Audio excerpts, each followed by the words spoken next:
Hello and welcome to In Affinity. What is preserve alpha? It appears in some odd places and it's quite important in the effect that it has. And let's have a look. And typically it's in a filter. Go to Gaussian blur filter and let's bring that one up. Here we go. It's this little thing up here. You see it around the place as elsewhere as well. So what is it? So if we're applying this filter here, there we go, and let's do it without it first of all. So let's turn the radius up, and to show the effect, I can turn it all the way up. So yes, the picture now is pretty blurred, but it highlights here around the edges. You can see the transparency checkerboard around the edge, because what has happened is it has blurred the edge of this image, but in blurring it around the edges it has become transparent. If I click on preserve alpha, there we go, the blurring goes to the edge and there's no transparency. We'll see in a bit why we need that, but it basically means if you are going to just blur the picture a bit for some particular effect you're doing, you'll often see a little bit of a white line around the edge if you don't do the preserve alpha, which then pushes it back out to the edge again, because we don't want that to happen. So when might we need this? Well, let's do an example with this. Suppose I want to sort of emphasize this path going way into the future, to the distance here.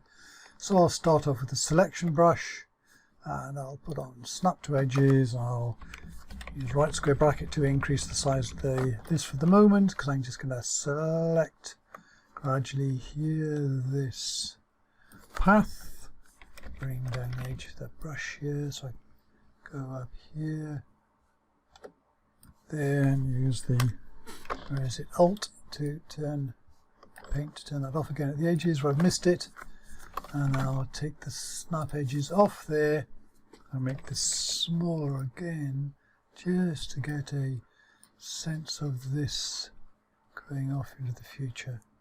Distance there. Bring that down. Actually going to trim a bit of the, oops, Control Z, change that to subtract, because I'm going to turn off a bit of the edges here just to make this fade right down.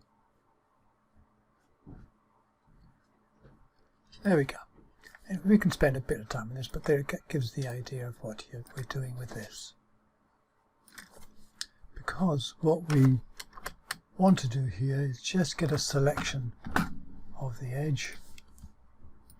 Yeah, I just put that bit in there we missed out. That'll do. So if I do then Control C and Control V, what I've done here is pasted this into a new image. I can get rid of the selection now. If I turn off the bottom layer, you can see what I've selected, which is that there. So now I want to blur this whole thing, because I'm going to blend it back in again afterwards to give a little bit of a glow to this. But what you can see here, we've got a kind of a rough edge to it. So if I put on a blur, it'll soften that edge so the effect won't be as strong. So let's bring this edge up here. If I turn the radius up here, then now the edge is blurred as well. But if I turn on the preserve alpha, look what happens. Bing! Back comes that edge. So in this case, we don't want a hard edge. We want that there. So that's why we have a preserve alpha. So we can do things like this. So that we know I can take this, turn on the bottom layer. That looks a bit odd, but when I put in a blend mode, you can see the effect. Come on.